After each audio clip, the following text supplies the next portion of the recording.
నెల్లూరు గ్రామ పట్టణ వాసులారా, తల్లిదండ్రులారా, పెద్దలారా, స్నేహితులారా, మీ అందరికీ ఉదయకాలమున క్రిస్మస్ పండుగ శుభాకాంక్షలు తెలియజేస్తున్నామండి. క్రిస్మస్ అంటే క్రీస్తుని ఆరాధించడం. క్రీస్తు ప్రభు ఈ లోకంలో జన్మించిన సందర్భాన్ని పురస్కరించుకొని చేసుకునే ఒక గొప్ప పండుగగా ప్రపంచమంతా కొనియాడుతుండగా ఈ శుభదినాలలో మీ అందరికీ ఆయన జన్మ యొక్క రహస్యాన్ని, ఆ జన్మ యొక్క కారణాన్ని తెలియజేయడానికి ముందుకు చేరువస్తుండగా దయతో ఈ మాటలు ఆలపించాలని, అంగీకరించాలని ప్రేమతో తెలియజేస్తున్నాం.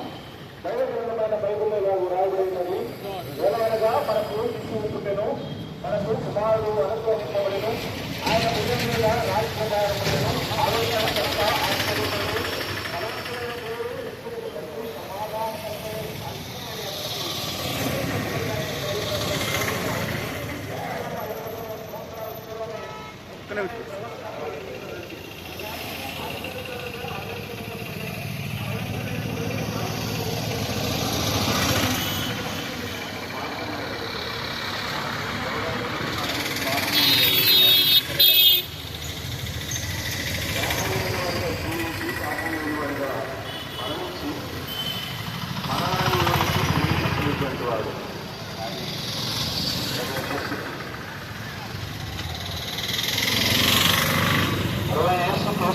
విశ్వాసం ఉంచండి.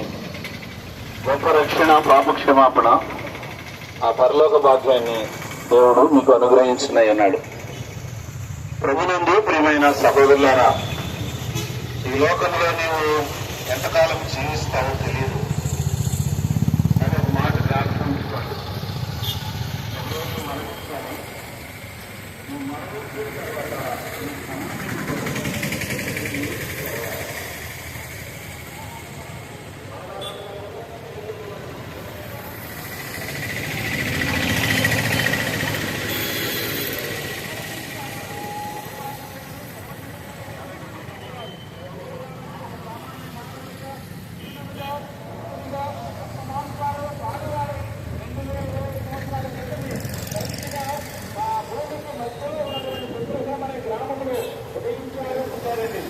అలా మాత్రమే కాదు, ఆయన లోకంలో పరిశుద్ధుడిగా పుట్టాడు, అనేక గర్భాన జన్మించాడు.